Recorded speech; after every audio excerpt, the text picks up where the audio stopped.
Vemos acá es la zanja adelante, que lo vamos a ver más adelante, que esto va a hablar el ingeniero Morea, donde los líquidos van a ser dispuestos en un sector mucho más amplio, por lo tanto la cantidad de gotitas de líquido cloacal que cae por metro cuadrado va a ser mucha más chica que la que caería en un pozo ciego, porque el pozo ciego tiene el perímetro, obviamente el fondo olvídense porque está siempre tapado, y generalmente por el tema de las grasas y todo esto, incluso el perímetro tiene un área importante del perímetro está anulado. De hecho, el extremo es cuando tienen que hacer un pozo nuevo, producto de que está el colmatado del anterior.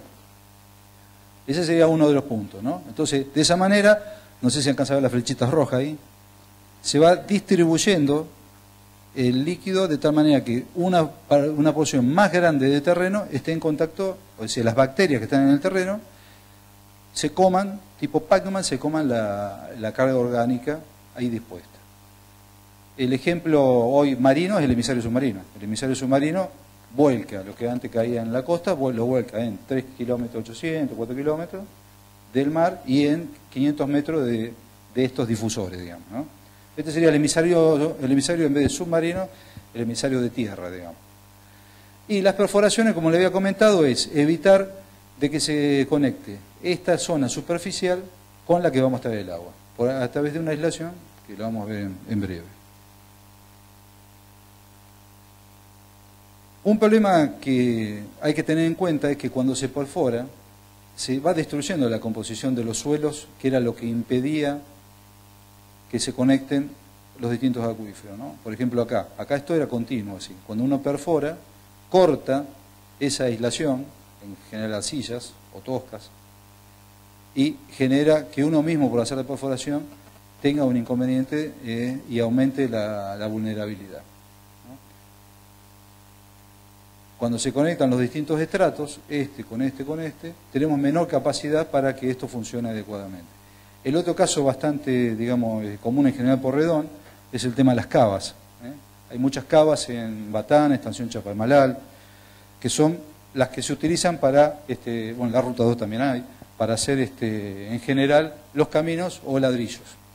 Esto también es como perder toda la capa extra. Es decir, en vez de esto que es en un punto solo, una cava, esta es de Batán, una cava lo que hace es cortar todo este sector, por lo cual esta capacidad digamos, de evitar que ingresen contaminantes y a su vez de que los distintos estratos se autodepuren, desaparece. Bueno, ahora vamos a hacer un pase a Redín. ¿Alguna pregunta? ¿Hasta acá? Nada, no entendieron nada. Está todo fantástico. ¿Está bien? ¿Uno? Aunque sea para no quedar mal yo, una pregunta. ¿Ninguna? Lo que es el emisario de tierra. Exacto. Ahora después vamos a ver algunos ejemplos y eso. Pierde y... Yo lo que saco en conclusión que habría que obras sanitarias deberían proporcionar a través de un financiamiento la colocación en todos los domicilios de ahí de San Jacinto, San Patricio, toda esa zona, de depuradores, o sea, pequeños depuradores, cosa que se vaya decantando la materia y que solamente pasen al suelo los líquidos. Lamentablemente no todas las personas tienen tan buena predisposición como usted, pero sí, así es, y lo que le vamos a explicar ahora es justamente eso. Eso nos daría tiempo para que la capacidad natural del terreno provoque una contaminación muy leve, digamos, porque igual vamos a contaminar, porque va a haber gente que se siente, pero vamos a tener una posibilidad de que esto sea algo sustentable, hasta darnos tiempo para hacer los acueductos y las colectoras máximas, ¿no? Es demasiado. ¿Sabés qué? Me parece que... Ay, para que me está matando. Lo que habría que hacer es... por ahí una campaña para concientizar a la gente, porque vos le explicás esto a cualquiera y te puedo asegurar que desde me ha tocado hablar con algún político, amigo, que... No, si haces un agujerito, ¿cómo va? imagínate que él creía que vos cuando se trataba el tema de la disposición de los residuos, él pensaba que la contaminación era vertical. O sea, no hay nada que fuera por capilaridad o que el terreno empezara a absorber los contaminantes y que ese radio de contaminación era cada vez más grande. Y hoy está, ponele, en Vidal, en un cargo político, y él ni siquiera lo entendía. Él me decía, no, ¿cómo se va a esparcir tanto? Él me decía que era vertical la contaminación. Entonces digo, muchas personas ni siquiera te lo van a entender a esto, y vos se los propones y te dicen, ¿y cuánto sale hacer esto? Y no, hacerlo bien vale 20 y hacerlo como te dice el de la receta te sale 8. Entonces el tipo, me parece que pasa por ese lado también. Es como meterse a la gente en la cabeza de que las cosas son más complejas que solamente, porque todo el mundo cuando dice en el pozo, y es un pozo. Y es así, no es que... Mismo entre los profesionales me parece que también está viste, me importa mucho el otro o muy poco. Bueno, me diste pie para agradecer al Colegio de Arquitectos que nos invitó, porque una de las cosas que hemos charlado muchas veces, es que justamente cuando van los profesionales a hacer trámite, vemos que hay una necesidad de capacitación al respecto. Así que puede ser esta charla el principio de lo que vos te planteas, ¿no? No me pidas milagro al Papa Francisco. Con el tema de los políticos, yo ahí me declaro insolvente, digamos. Pero sí, sí. Un amigo que nos quedamos juntos y que yo le digo, no entiendo cómo me estás planteando esto.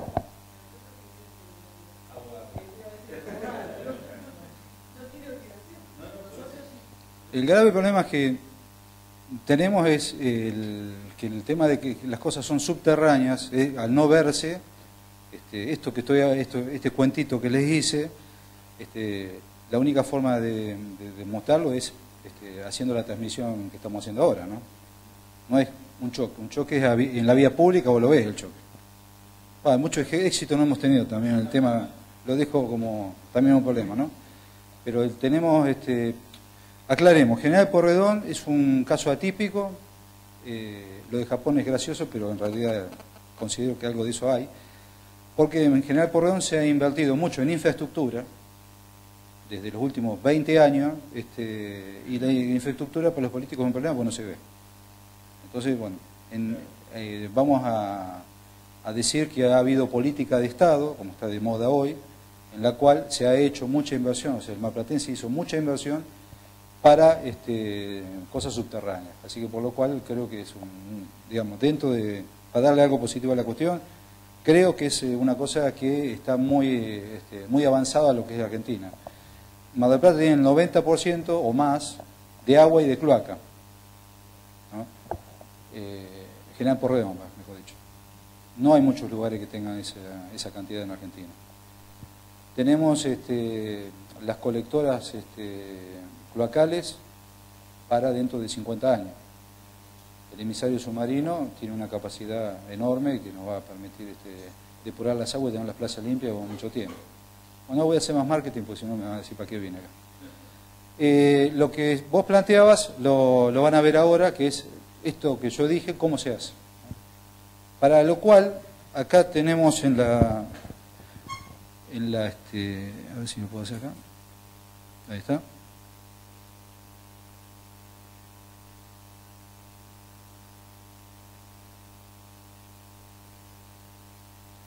Si Don Google nos da la mano.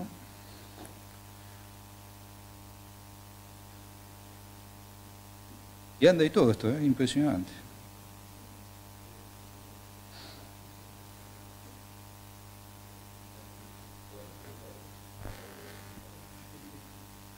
Vieron cómo hacen las demostraciones siempre, cuando decía algo después no anda.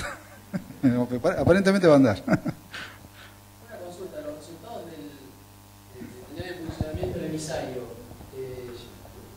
ya son directos hoy los resultados del emisario en funcionamiento, digamos, o eso se va a ver más en el tiempo, digamos, del resultado de la contaminación de las aguas. Prefiero que te conteste el licenciado Escagliola, que está acá, que es el gerente de calidad, que supongo que va a dar una palabra más certera que la mía. Bueno, esto no anda, me parece. Está cargando, bueno, me está cargando más bien. Vamos a cambiar. No, le quería hacer el pie de Redín, que es el que va a seguir ahora. Pero bueno, después él lo arma. Sí, sí. Bueno, lo dejo en manos del jefe de perforación.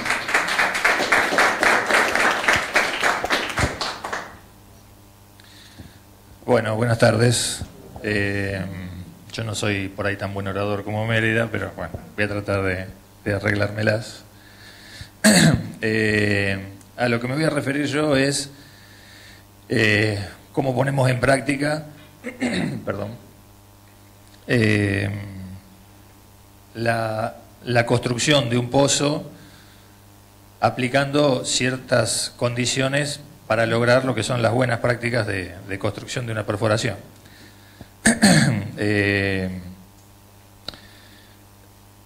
También vamos a ver un poco lo que es la parte reglamentaria, lo que nosotros empezamos a hacer como controles de estas buenas prácticas, y también después les voy a contar brevemente cómo es el trabajo interno, cómo se trabaja internamente con el establecimiento de los controles y con los datos que se obtienen de esos controles.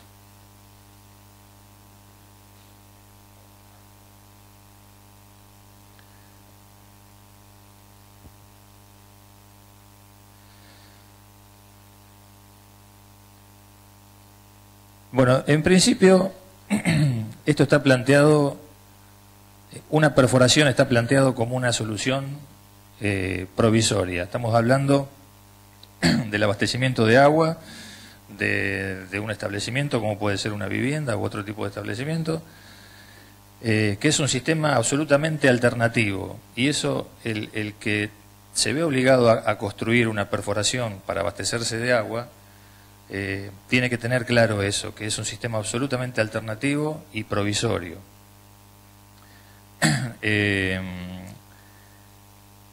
Entonces, ¿qué es lo que se establece como buena práctica para construir un pozo de agua? Bueno, en principio hablamos de lo que es lo que se suele llamar camisa. Nosotros lo denominamos como anillo sanitario o aislación, que es la parte más importante de la construcción del pozo en referencia a tratar de evitar la vehiculización de contaminantes, como los que explicaba Luis, a través de los distintos niveles acuíferos, ¿no? Entonces, lo que llamamos aislación es justamente eso, es lograr anular las posibilidades de mezclar niveles acuíferos para no vehiculizar contaminantes.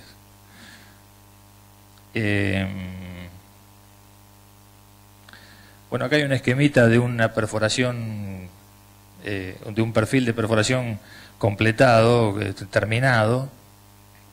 Esto hay en la página de obras sanitarias, en el link de lo que es la parte reglamentaria de perforaciones, aparece este esquema y otros, y los instructivos de todo lo que vamos a hablar, mucho más claros que en la presentación, ¿no? Pero yo les voy a hacer un dibujito también.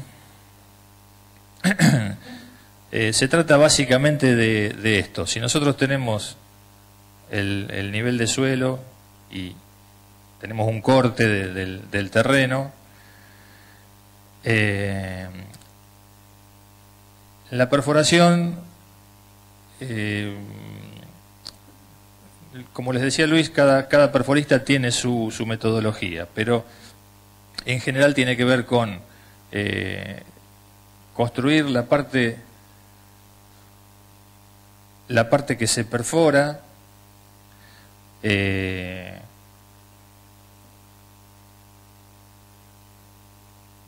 Esto acá es donde se produce la rotura de la capacidad depurativa, protectora que tiene el suelo y el subsuelo. Y después se coloca una tubería hasta una determinada profundidad,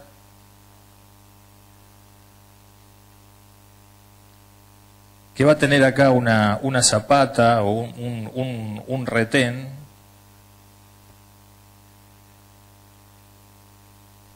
de manera que esto, visto en planta, va a quedar el agujero de la perforación y la tubería instalada.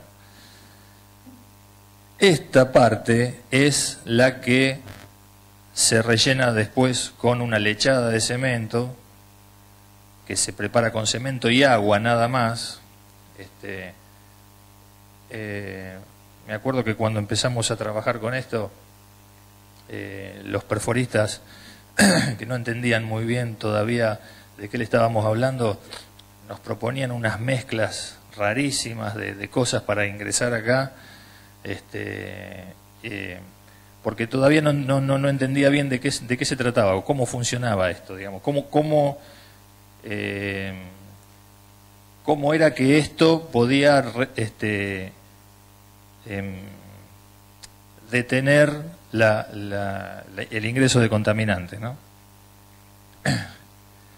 Bueno, ese material que se prepara con cemento y agua nada más en una proporción que en los instructivos está, en general es por cada bolsa de cemento son 30 litros de agua, se prepara una lechada que se hace ingresar en toda esta zona.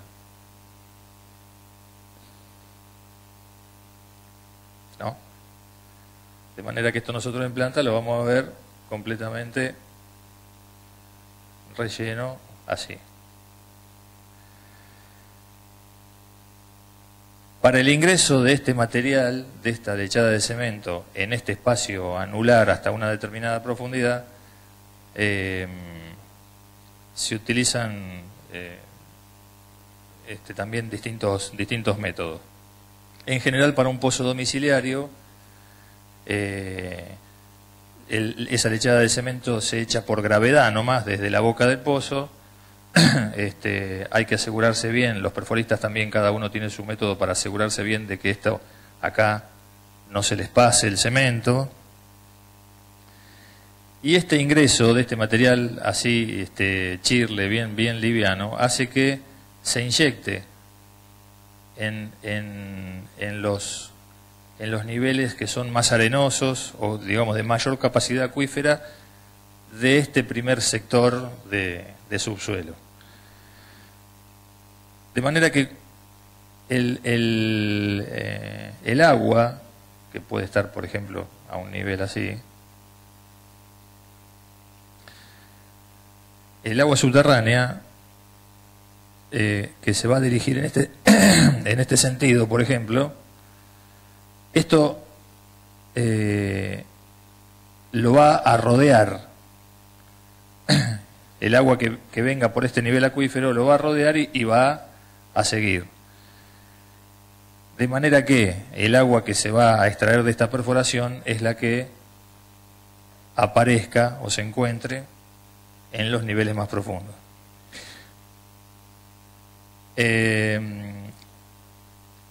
Las profundidades que nosotros establecemos como parte de las buenas prácticas para la aislación, para la profundidad total del pozo, varían bastante de un sector a otro del partido de General Pueyrredón. En algunos lugares, en general, estamos estableciendo entre 30 a 36 metros para la profundidad de la aislación. Estamos hablando de pozos domiciliarios. Y de profundidad total, entre 50 metros, más o menos, ¿no? Más o menos.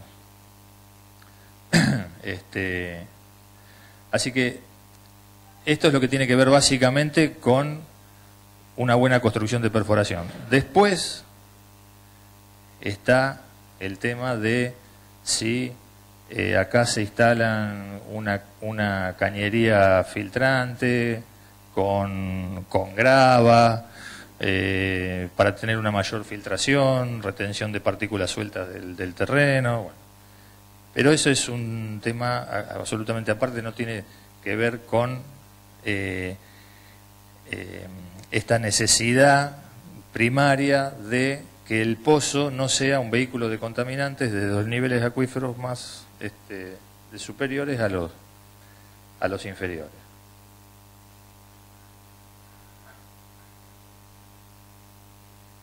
Una pregunta. Sí. ¿El tipo perfora todo el pozo o perfora hasta el nivel del tope primero y después sigue?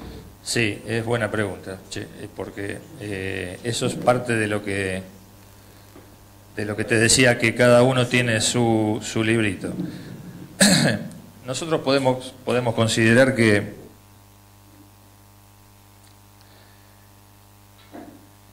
para una perforación domiciliaria tiene que tratar de lograr este objetivo con el menor costo posible. Entonces, muchas veces es práctico realizar toda la perforación y después colocar la cañería de aislación. Eso lo hacen mucho, porque si bien con la perforación hay una afectación, ¿no? Estamos hablando de que si el pozo quedara así, tendría una afectación permanente de contaminantes, pero los perforistas que trabajan así hacen la perforación y prácticamente inmediatamente puede ser a un día o 2 días, están haciendo la parte de la aislación. Entonces, sí, primero hay una conexión que tiene que ver con esa construcción, pero después la aislación empieza a funcionar, digamos, porque cuando el pozo se empieza a bombear, se extrae toda esa mezcla que se hizo primero y empieza a funcionar la parte de la aislación para que el agua que ingresa después sea realmente la de los niveles inferiores. Pero otros hacen directamente, y es el método que se usa para los pozos de obra sanitaria. Primero se hace la parte que se va a hacer la aislación. La cañería es como que se clava acá. Claro. Y acá se rellena. Y también está que se rellena con una cañería auxiliar. Se instala una cañería auxiliar que va casi hasta el fondo de la perforación y por acá se ingresa la lechada de cemento y esto se va completando de abajo hacia arriba. En los pozos de obras sanitarias inclusive se hace esto y el cemento se inyecta, no es a gravedad. Entonces eso también tiene una mayor repercusión en cuánto se inyecta en los niveles acuíferos, ¿no?, superiores. Bueno, son métodos. Nosotros en los pozos de obras sanitarias tenemos una exigencia mayor, en los pozos domiciliarios, digamos, tenemos... Claro, porque también la gente no puede pagar un pozo Fórmula 1, que en definitiva después, cuando el pozo empieza a funcionar, el objetivo se logra. O sea, no es un maquillaje, realmente funciona. La cañería es, como decías vos, un encofrado. Lo que importa es después el cemento cuando fragua y logra la aislación. Pero sin embargo, como estamos trabajando con presiones y temperaturas de la propia lechada de cemento, la cañería no puede ser de cualquier cosa. Para los pozos domiciliarios viene un caño que se llama tipo pocero, que tiene un cierto espesor, y bueno, y se banca presiones y temperaturas hasta más o menos estas profundidades, bien. Lamentablemente no puede ser de menor calidad porque no se revientan bueno, no. Si bien es nada más que el encofrado, tiene que tener cierta calidad.